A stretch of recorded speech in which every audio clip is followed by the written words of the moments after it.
Hello everyone, welcome back. This is Tina, and today I want to give you an update on what I've been stitching on since I got back from my retreat in Sevierville.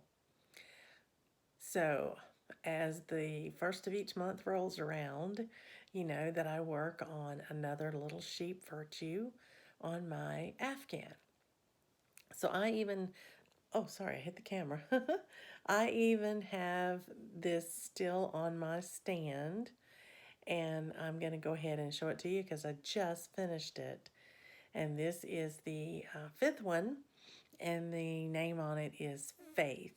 So I'll flip the camera around and I'll tell you about it. Here's the finished square in the Afghan. Faith. Isn't that precious? I love that little dark sheep there with a little collar on.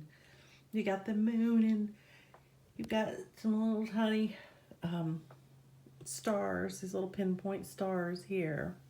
Now, the buttons for this square are 2 stars, and there are also 2 stars on the pattern. You'll see there the buttons, but there are 2 stitched stars on the pattern. Well, I didn't stitch them because when I looked at the placement on the stars, I really felt like it was crowding here and it was crowding here in the tree. So instead, I'm going to make a note to myself to use my buttons and place them where the stars are cross-stitched, here and here. And that way I will use the buttons as stars, but I think it will just be a better placement of them so they don't crowd everything else. But there it is. There's my next little house, Needleworks, little sheep virtue, number 5, Faith.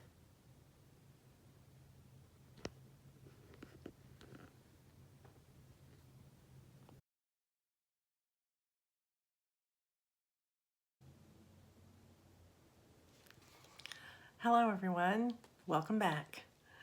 This is Tina, and I'm so glad that you've decided to stop by and see what I've been working on. Today is Thursday, and it is the 8th of November. I stop and think. For the last couple of days, I've been working on one of my newest whips, and it is my Seaside Kingdom by Nora Corbett.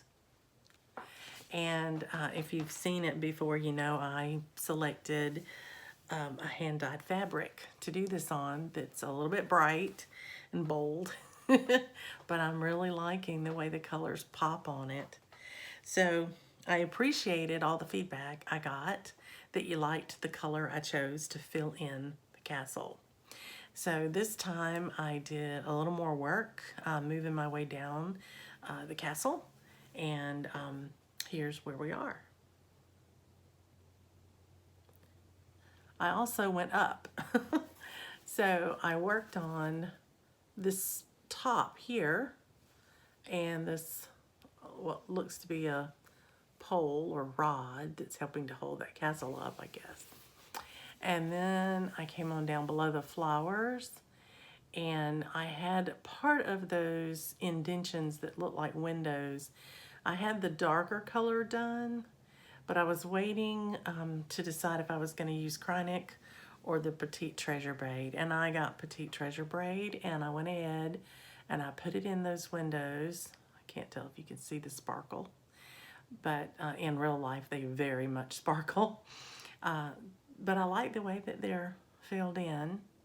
And I'm also thinking that because I've had to fill in the castle all around these windows and the stairs below it, what looks like another set right here, I may have to do more back stitching in there to highlight those, because In the original pattern, they're just sitting there by themselves. There's blank space around them, so they're very evident. But in this one, not so much. So I will probably have to backstitch a little more. But I have moved on over to the next top over here, and have actually done the filling in part with the extra color that I chose before I've done anything else. And I'm working my way down to meet the main tower on that one, and then I can move over to the other side over here next and do that one and start progressing on down the castle toward the little children. But I really like the colors. I think they're looking really nice on the blue, and I think they are going to look great when they hit that sand down at the bottom. They'll blend in, I think, very well. So I am happy. I'm happy with the way this is turning out. I'm happy with my fabric choice, and I think it's going to turn out okay. So that's the work this month on Seaside Kingdom. The other thought I had is this is very spring and summery, and I will try to work on it a little bit each month, but I may, with all of my new starts for next year, I may put it aside and work on it more when it gets toward the spring, and use the remainder of November and December to do more either Christmas stitching or to push one of my Mirabilias toward a finish so that I can finish it off earlier in the year, because I'm trying to start so many new things next year. But that was my progress, and I wanted to share it with you. So I appreciate you letting me do that. I thank you for your time, and until next time, happy stitching, everyone. Bye.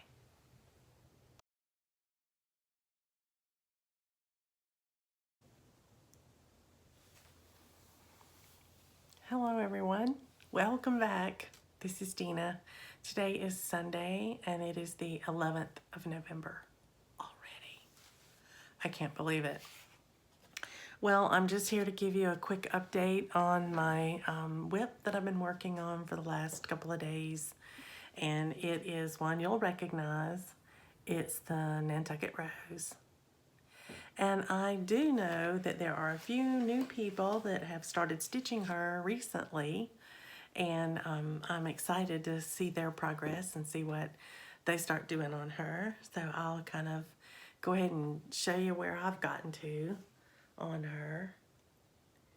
Last time I worked on Nantucket Rose, I came over to this side and I did the basket and all the way down to the bottom of that part of the picture. So I just picked up there this time and went ahead and started this white, beautiful, lacy like apron or something that she's got. Maybe it's something she's sitting on, I'm not sure. But that's what I've started working on. And I'm just working my way across. So I went down a little past the end of the other page, because that's how the skirt dips below the pattern there. That is not all the way to the bottom, but I just went till my thread ran out and stopped there for the 2 days. I just wanted to share with you this white thread. If it looks a little different, I'm hoping that you can see the difference. You may not be able to on camera, but I want it to be a little bit puffier. It's on her collar, and it's in the house, the shutters in the house, and this beautiful white apron that she's gonna have on.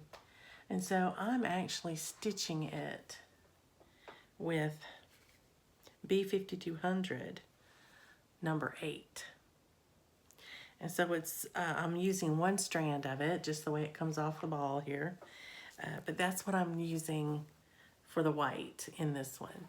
And it is a little bit thicker, just a hair thicker than the 2 strands of DMC that are regular DMC. So I hope that gives this piece just a little dimension. And I'm enjoying it. And of course, being able to stitch with it, you're using 1 thread, so that's kind of nice. Helps the thread go a little further. Anyway, so that is my Nantucket Rose for this month. And we're almost to the middle of the month. Can you believe that? I'm surprised.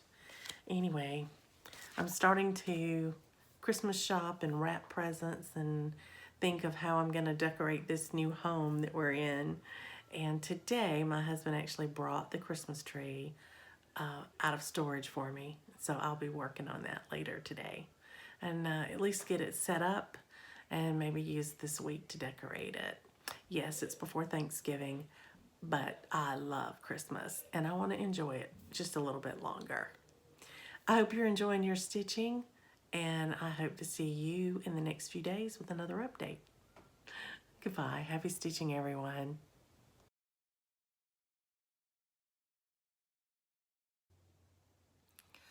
Hello, everyone. I'm back again. It is still Sunday, the 11th of November. But after putting away my whip for the last couple of days and showing that to you, I decided to go ahead and stitch together my Biscornu, and I've decided to make this one a pillow to go in my new a little Christmas basket that I'm going to put out and put some smalls in. I hope this year. That's what I'd like to do. Anyway, I want to show you my Biscornu. This is the one that I started in Sevierville. You'll recognize the ho ho ho, the Santas on the top. And on the back, it was completely clear. It was just a plain bag, and I didn't like that. So I adapted the present from the front, changed it up a little bit to make it look just a skosh different, but to, you know, resemble the one on the front. I just flip-flopped the colors mostly, but, and then I put Merry Christmas at the top, just so there was something on the back of the Biscornu. And I must admit, I like the bigger size because to me it was easier to work with for my hands. I don't know, but anyway, there's the top of it. It has all the little Santas and presents and trees on each side. Santa, present, and tree. And it says ho, ho, ho. And that's so cute. But I'm really, really tickled with it. I think this one turned out pretty well, and I'm going to be enjoy putting that out this Christmas. And this is a Barbara Anna design, and I did order it. It is a download. I can't pass it along because it is a download, but I got it from creativepoppy.com. So if you're interested in trying a Biscornu, if you've never tried one before, I will tell you they're very easy to do.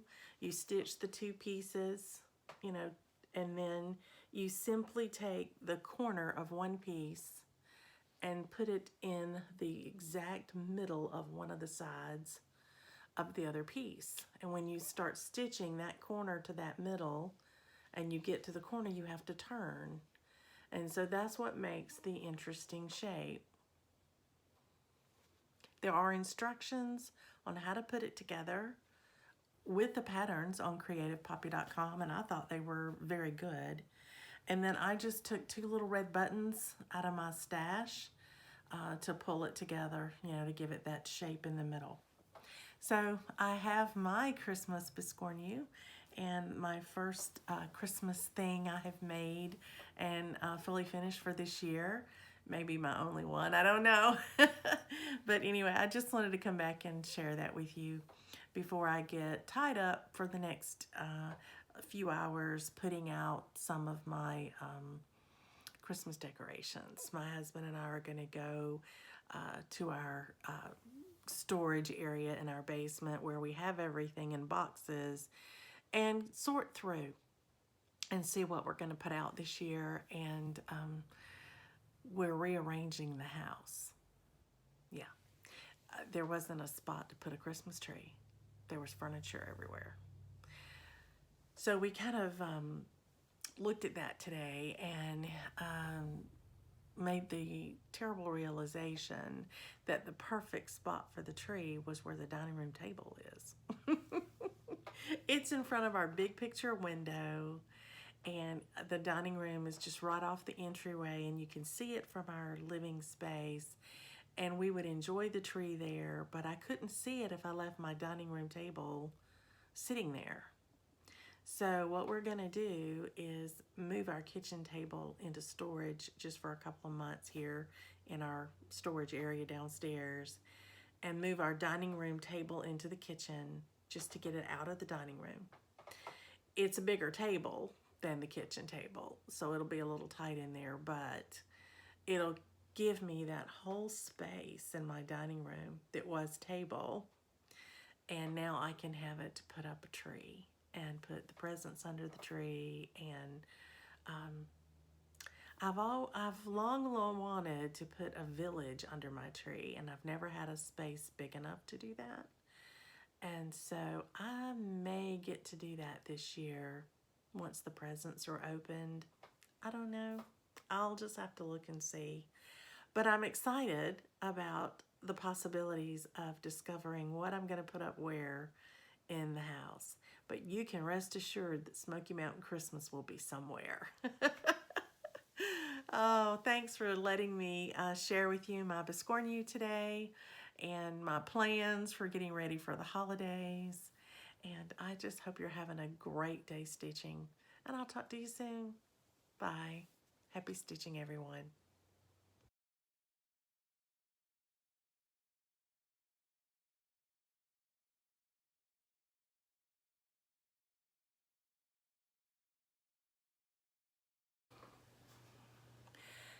Hello, good morning, everyone. Welcome back. Today is November 13th, and I have been decorating for Christmas. My sewing room has been rearranged just a bit because I have my own little private Christmas tree on my desk over here, and I had to rearrange a few things for that. And I wanted to make a little room in here because to make room for our Christmas tree, I had to move my dining room table into my kitchen table into the garage, and my kitchen table chairs are now around my sewing room table. So it really does look like I'm sitting at the kitchen table. But anyway, to make room for all those chairs, I had to move my cart with my whips over here on this side of the room from over there. And the other thing I did is I moved my little basket with all my new starts for next year over here as well. So now everything's right at my fingertips. I may decide to leave it that way. But in decorating for Christmas this year, and I did get Smoky Mountain Christmas put up on the wall, I went through all of my Christmas decor and decorations and pictures and everything, trying to decide what to use this year. And I found a retro finish, and I'm going to put it up on my picture rail for the Christmas season. But before I do, I thought I would share it with you. I stitched this, I'm not even sure I put the year on it. I didn't sign it or put the year on it, but I know that I stitched it before, sometime after the 80s and sometime probably in the 90s, 2000 maybe. So it's kind of old. I don't still have the pattern. I don't know the name of it, but I enjoyed it and I thought you might like to see it. It was one of the earlier things that I stitched and framed for my home. I was still working at the time, and so it was a big accomplishment for me to get something finished that I could frame. So I will show it to you now.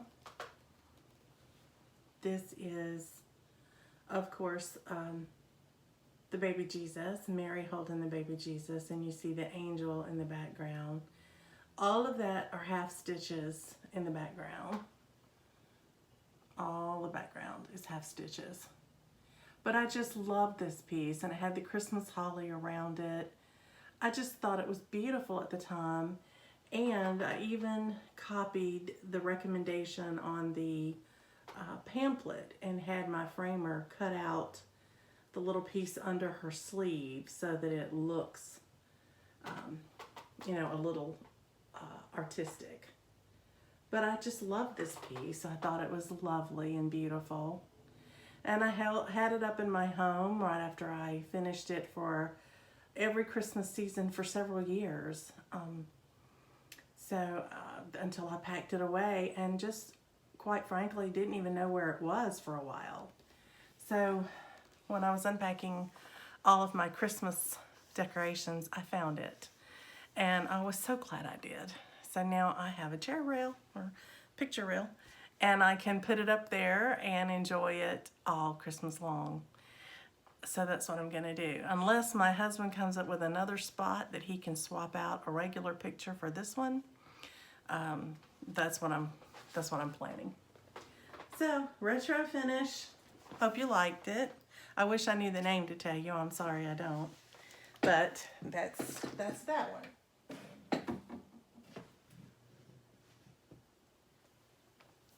Now, today I'm going to be beginning to stitch again because I took a day or so off to get my house decorated for Christmas. And I'm excited because today I get to pick up one of my new whips, and it is the Jim Shore piece, the 12 days. And I'll be stitching on it at least today, maybe today and tomorrow, I don't know. But I'm itching to get back to Ashley's Roses because I would like to get another chunk of that dress done. I'm under no illusions that I might finish anything else before the end of the year because all of my pieces are larger and none of them are that close to a finish. So I don't think I'll eke out another big finish. I may be able to do something small like an ornament or something like that I want to do if I take a break and do that. So I'll be showing you what I've been stitching on. But for now, I'm going to get busy on 12 days so that I have hopefully an update to show you before the end of this video. So happy stitching, everyone. Thanks for visiting. Bye.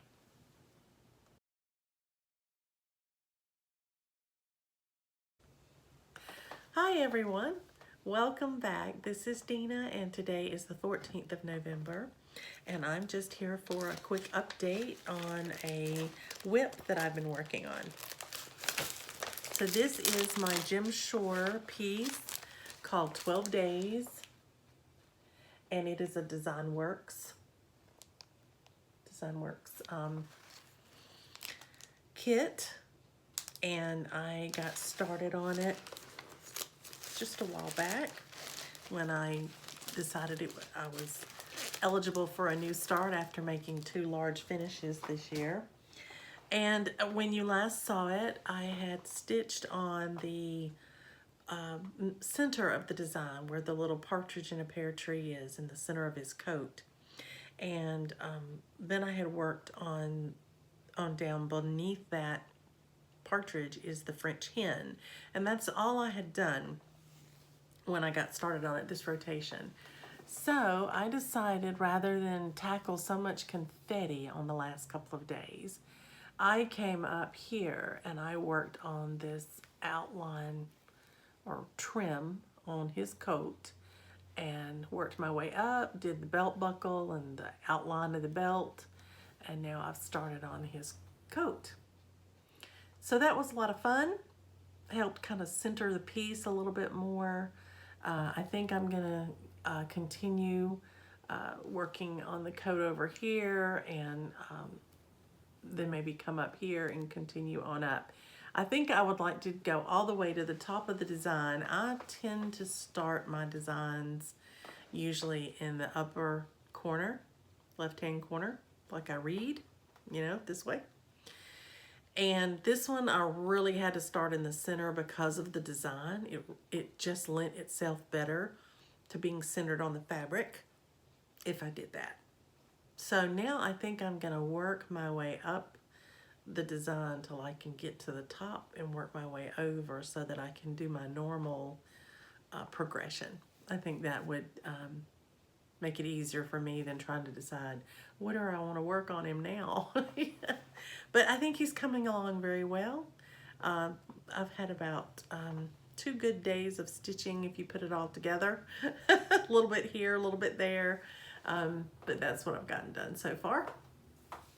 So now it's time to put him away and pick up something else. So I will be doing that.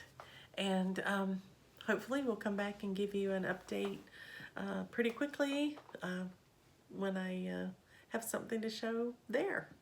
Thanks for watching, and I appreciate you sharing my progress. Talk to you soon. Bye.